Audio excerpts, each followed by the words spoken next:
नमस्कार, मैं प्रयाग झा हूँ। इस बार मैं एक कथा सुनाने जा रहा हूँ। यह हनुमान जयंती के अवसर पर है, इसलिए इसमें हनुमान जी के बचपन की कथा है। लंका युद्ध समाप्त होने के पश्चात राम अयोध्या वापस आ गए। उनका राज्याभिषेक हो गया। अगले दिन राम, सीता, उनके भाई, सारे सभासद, मंत्री, हनुमान सहित और शहर के गण्यमान्य लोग उपस्थित थे। व्यासपीठ पर परम उग्र तेजस्वी अगस्त्य ऋषि बैठे थे। राजा राम ने कहना शुरू किया। उन्होंने कहा, शौर्यम दाक्षम बलम धैर्यम प्राज्ञता नये साधनम विक्रमश्च प्रभावश्च हनुमतिकितालया। अर्थात जो बड़े दिव्य गुण हैं, शौर्य, धैर्य, पराक्रम, वीरता, न्याय का ज्ञान, नीति परायणता, ये सारे गुण लगता है हनुमान जी के शरीर में निवास करते हैं। राम ने कहा कि लंका विजय हनुमान के सहयोग से मिली। उन्हें राज्य मिला, पत्नी मिली, अनेक बहादुर मित्र मिले। विभीषण को राज्य मिला, सुग्रीव को मेरे अच्छा मित्र मिला। ये सब हनुमान जी के प्रयासों से हुआ। मैं मानता हूँ कि हनुमान जी के बल के सामने रावण और बाली का बल भी कम था। लेकिन तब मुझे एक शंका होती है। यह शंका यह है कि हनुमान जी सुग्रीव के परम मित्र थे। सुग्रीव को बाली प्रताड़ित करता था, बहुत सताता था, और वानर श्रेष्ठ हनुमान वहाँ रहते थे। उनके समक्ष ये होता था, फिर भी वो चुप रहते थे, बचाने की चेष्टा नहीं करते थे। इसके पीछे क्या कारण है? यह शंका मुझे बार बार उद्वेलित करती है। अगस्त्य ऋषि ने शांतिपूर्वक सुना और कहा कि राजन, आपकी शंका उचित ही है। इसके लिए मैं आपको हनुमान के बचपन की कहानी सुनाता हूँ। आपकी शंका दूर हो जाएगी। आप लोग ध्यानपूर्वक शांति से बैठें, मैं ये कथा सुनाता हूँ। फिर अगस्त्य मुनि ने कहना शुरू किया। सुमेरु पर्वत बहुत सुंदर था। उसका रंग सोने ऐसा दीदीप्यमान, उस सूर्य के वरदान से ऐसा हुआ था। उस पर केसरी राजा थे और उनकी पत्नी अंजना माता रानी थी। वायुदेव ने अंजना माता के गर्भ से एक पुत्र उत्पन्न किया। वो पुत्र बहुत सुंदर, बहुत तेजस्वी दिखता था। एक दिन प्रातःकाल अंजना माता फल खोजने के लिए वन की तरफ निकल गई। अंधेरा था और बालक सोया हुआ था। अंजना माता को आने में विलम्ब हुआ। इस बीच बालक की नींद खुल गई। पवन पुत्र भूख से व्याकुल हो गए। उन्होंने चारों तरफ देखना शुरू किया। खाने की कोई वस्तु न दिख रही थी। वो बेचैन थे। तभी प्रातःकाल सूजन होने वाला था। पूर्व दिशा की ओर सूर्य का लाल मुख दिखाई पड़ा। पवन पुत्र को लगा कि ये एक सुंदर फूल है, फल है, क्यों ना मैं इसको खा लूं। वह उछल गए बिछावन से और उड़ते हुए सूर्य की तरफ चल पड़े। चारों तरफ लोग विस्मित थे कि छोटा बालक कहाँ जा रहा है, इतनी तीव्र गति से उड़ रहा है। पवन देव भी भागे बच्चे के पीछे पीछे, ये कहाँ जा रहा है? उन्होंने देखा कि तो सूर्य की तरफ जा रहा है, ये तो जल के भस्म हो जाएगा। उन्होंने अपने साथ अति शीतल वायु रख ली और उस बच्चे की सुरक्षा करते रहे। बालक शीघ्रतापूर्वक सूर्य के समक्ष पहुंच गए। वहां देखा कि सूर्य के रथ के ऊपर राहु बैठा हुआ है। अमावस्या का दिन था, सूर्य ग्रहण होने वाला था। राहु ग्रहण लगाने के लिए वहां तत्पर था। पवन पुत्र राहु की तरफ झपटे, राहु भागा। राहु का शरीर नहीं है, हम सब जानते हैं, केवल मस्तक ही है उसका। भागते हुए वो इंद्र के पास पहुंच गया। इंद्र के पास जाकर हल्ला करने लगा कि तुमने तो कहा था कि एक ही राहु है तुम, और सूर्य चंद्रमा का ग्रहण हम ही लगाएंगे। आज मैं वहां गया था सूर्य के पास, देखा एक और राहु आ गया है, ऐसा कैसे हुआ? इंद्र आश्चर्यचकित हुए। उन्होंने कहा ऐसा तो नहीं हो सकता, चलो मैं दिखाओ, मैं भी चलता हूँ साथ में। ऐरावत हाथी को तैयार किया गया। आगे आगे राहु और पीछे से इंद्र अपने हाथी पर बैठकर चलने लगे। शीघ्र पहुंच गया राहु। वहां जाकर देखा कि वो तो पवनपुत्र तो है वहां। इस बार पवनपुत्र ने झपट्टा मारा उसकी तरफ। राहु चिल्लाने लगा, इंद्र इंद्र बचाओ बचाओ, ये मुझे मार डालेगा। इंद्र ने कहा कि राहु डरो मत, मैं आता हूँ, देखता हूँ कौन है, मैं उसे मार डालूंगा। सांत्वना देकर इंद्र आगे बढ़े। सुंदर हाथी उनका, वो भी आगे चला। पवनपुत्र ने इतने दिव्य और सुंदर हाथी को देखकर उसकी ओर लपके। हाथी डरकर पीछे हटा। इंद्र का आसन हिल गया और उनके हाथ से वज्र छूट कर गिर गया। वज्र के गिरने से पवनपुत्र को चोट लगी। पवनपुत्र आहत हो गए। वज्र के आघात से वो नीचे गिरने लगे। पवन देव भी आसपास ही थे। पुत्र को नीचे गिरते देख वही पीछे पीछे आने लगे। पवन पुत्र पहाड़ के शिखर पर आके गिर गए। पवन देव भी आकर देखा उन्होंने, बच्चा तो मूर्छित है, शायद मर तो नहीं गया। बहुत चिंतित हो गए, क्रोध में आ गए। क्रोध करके उन्होंने अपनी शक्ति को समेट लिया। वायु अगर शक्ति समेट ले तो जीवन खत्म हो जाए। ऐसा ही हुआ। चारों तरफ बेचैनी होने लगी। जीव जंतु, देवता, राक्षस सब परेशान हो गए, व्याकुल हो गए। तभी देवता भागे ब्रह्मा की ओर। पितामह ब्रह्मा ही सबके रक्षक हैं, भागे उनके पास। देवता, राक्षस, यक्ष, गंधर्व सबके सब वहाँ पहुँचे। ब्रह्मा जी ने समझ लिया कि इनके आने का कारण है। उन्होंने कहा कि मुझे मालूम है कि आप क्यों आए हैं, लेकिन चिंता ना करें। मैं जानता हूँ कि वायु के बिना जीवन नहीं है, सृष्टि खत्म हो जाएगी। वायु प्राण सुखम वायु, वायु समयम जगत। ऐसा हुआ है कि वायु पुत्र के मूर्छित होने से पवनदेव बहुत कुपित हैं और क्षुब्ध होकर उन्होंने अपनी शक्तियों को समेट लिया है। इसलिए इतनी परेशानी सबको हो रही है। आप चलिए हमारे साथ सब लोग, मैं चलता हूँ।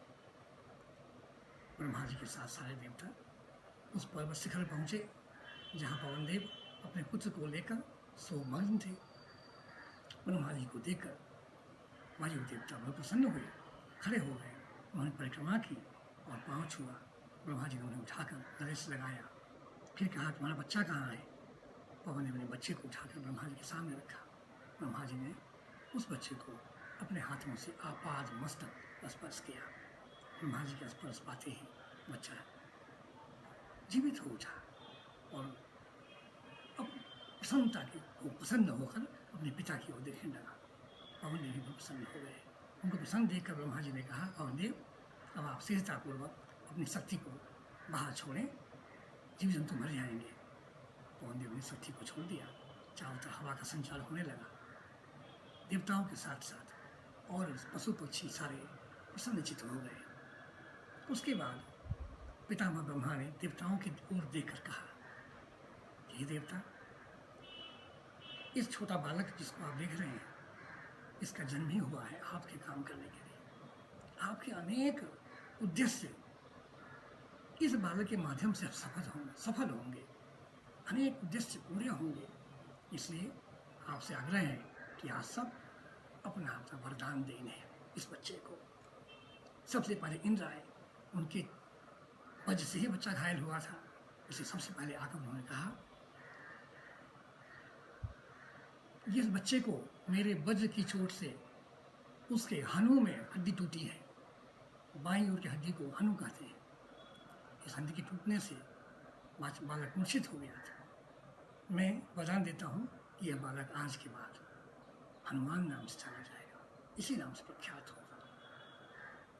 उन्होंने आगे कहा इस बालक का शरीर इतना बलिष्ठ होगा, इतना सुदृढ़ होगा, ऐसा कठोर होगा कि मेरे वज्र का इस पर कोई प्रभाव नहीं पड़ेगा। इसके बाद सूर्य भगवान आए। सूर्य ने कहा कि लड़का तो बहुत तेजस्वी है, लेकिन आज मैं अपनी तेज का 100वां हिस्सा इस बालक को देता हूँ और आपके समक्ष यह आश्वासन देता हूँ कि बालक जब थोड़ा बड़ा होगा, अध्ययन करने लायक होगा, मैं सारी विद्याएं प्रदान करूँगा। ये बालक बहुत विद्वान होगा, बहुत तेजस्वी होगा, इसकी बराबरी कोई नहीं कर पाएगा। इसके पश्चात वरुण देव आए। उन्होंने कहा कि लड़का चिरंजीवी होगा, इसको मेरे पास जो बंधन है उससे भी यह नहीं बांधा जा सकेगा। मित्र देवता भी आ गए। उन्होंने कहा कि बच्चा ये चिरंजीवी होगा, मेरे पास का इस पर कोई असर नहीं पड़ेगा, मृत्यु के पास से मुक्त होगा। भगवान शिव ने कहा कि बालक ऐसा तेजस्वी और शक्तिशाली होगा कि मेरे त्रिशूल का भी इस पर प्रभाव न पड़ेगा। कुबेर आए, वो तो एक आंख वाले हैं, बच्चे की तरफ देख कर कहा कि हे बालक, तुम्हारे शरीर पर मेरी गदा के प्रभाव से भी कोई चोट न आएगी। तुम चिरंजीवी होगे, तुम विषादहीन होंगे, कैसे भी विकट परिस्थिति में तुम शांत रहोगे, तुम्हारा धैर्य खत्म नहीं होगा और तुम निर्भीक रहकर उस परिस्थिति से निकलोगे, विषादहीन रहते हुए तुम जीवन जियोगे। इसके बाद विश्वकर्मा जी ने कहा कि मैंने अनेक अस्त्र अनेक दिव्यास्त्र बनाए हैं, लेकिन इस बालक पर उन दिव्यास्त्रों का कोई प्रभाव नहीं पड़ेगा। अंत में ब्रह्मा जी ने कहा कि मैं भी कुछ वरदान तो दूँ इस बच्चे को। उन्होंने कहा यह बालक शत्रुओं के लिए भयंकर होगा, मित्रों के लिए अभयदायक। यह बालक अजेय होगा, बहुत कीर्तिमान होगा। हे मरुत, आपका पुत्र मारुति अमित्राणाम भयकरः मित्राणाम अहंकरः अजेयो भविता पुत्रः तब मारुत मारुति। उन्होंने आगे कहा मैं और वरदान दूंगा इसको। यह बालक जैसा चाहे वैसा रूप बना सकेगा, अपनी इच्छा के अनुसार चलेगा, धरती पर, आकाश में, जल में, कहीं भी सुगमतापूर्वक चल सकेगा। इसकी गति अबाध होगी। यह बालक परम यशस्वी होगा।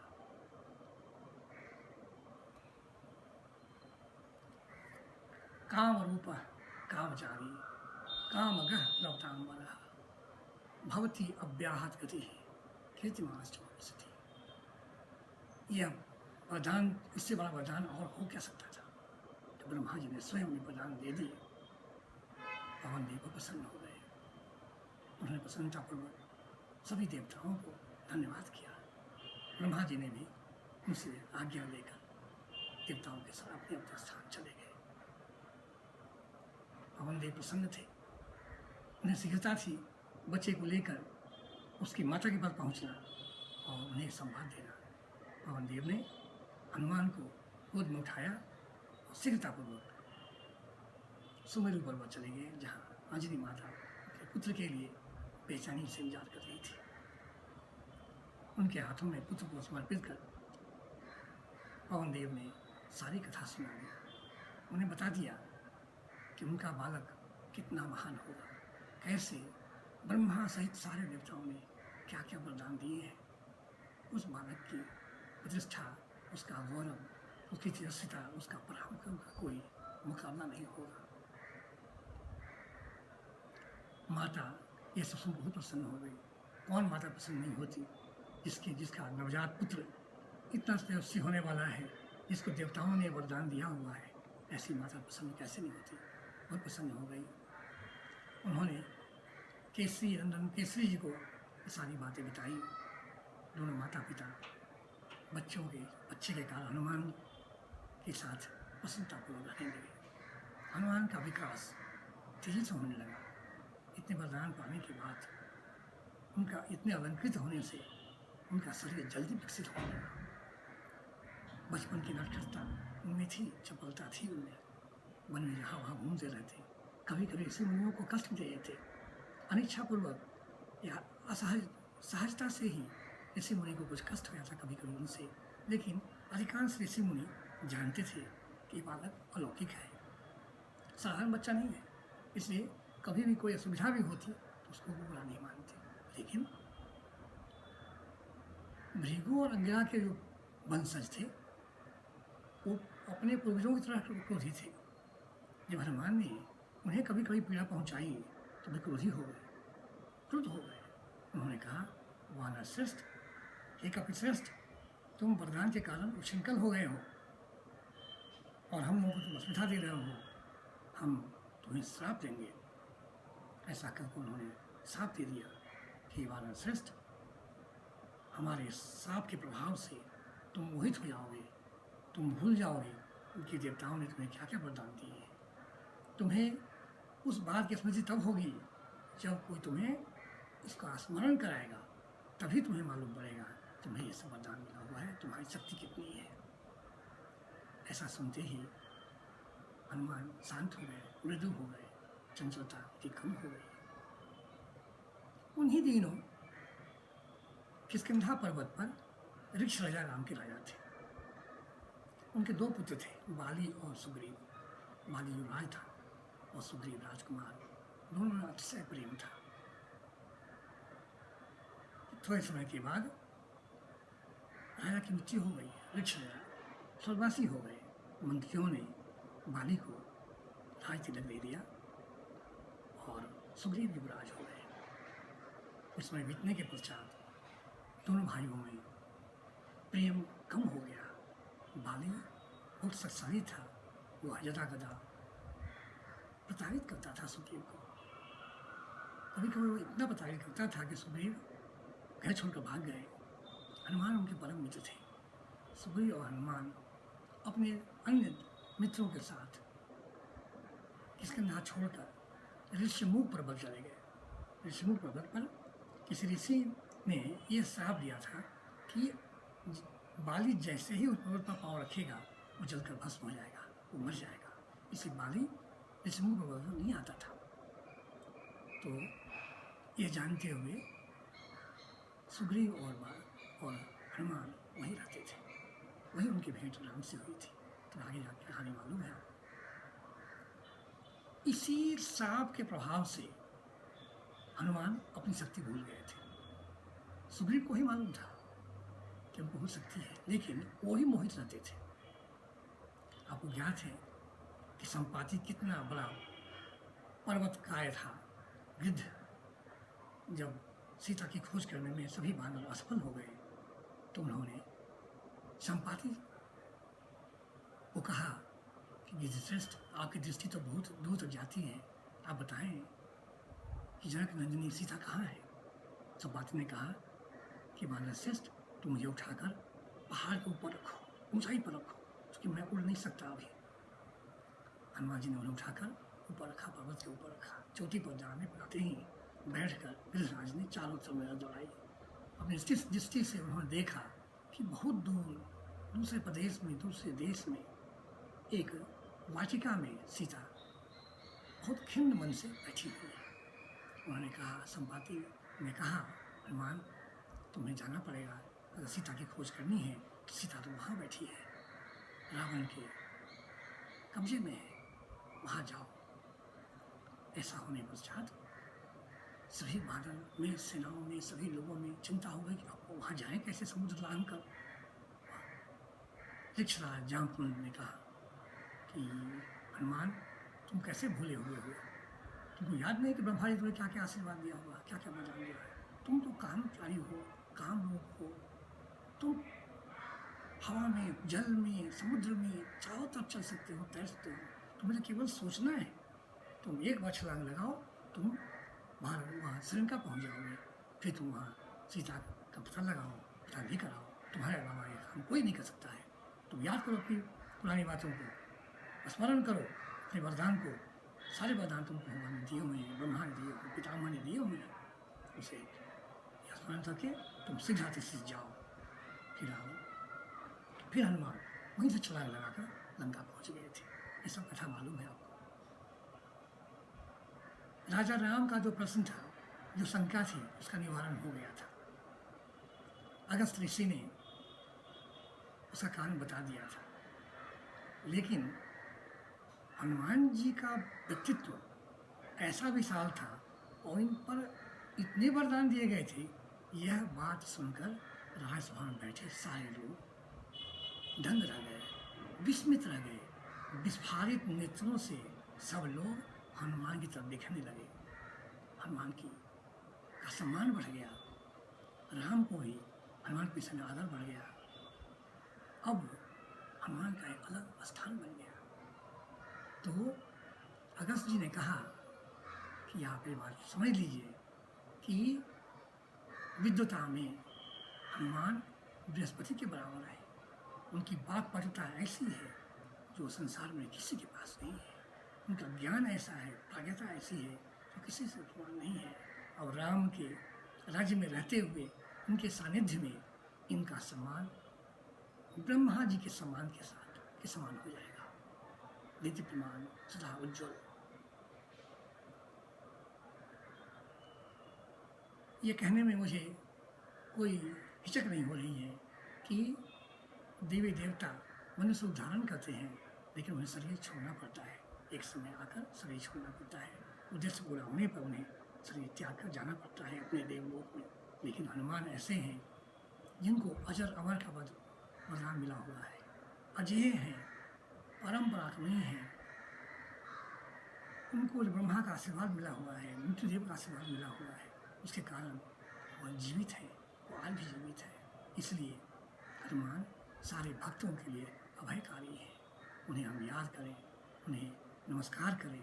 और देश में जो करोड़ों लोग हैं जो हनुमान भक्त हैं, उनसे मेरा आग्रह किया है कि और भी भक्तिपूर्वक और भी दृढ़ता के साथ हनुमान जी की प्रार्थना करें। हनुमान जी से मेरी प्रार्थना है कि हे हनुमत, हे बजरंगबली, हे परम शक्तिशाली, आप इस देश के नागरिकों को, सनातन धर्म मानने वाले को साहस दें, अपनी तरह ही पराक्रमी बनाएं।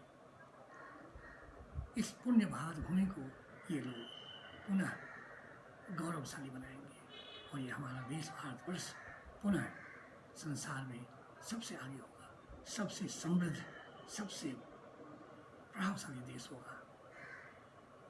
धन्यवाद, नमस्कार।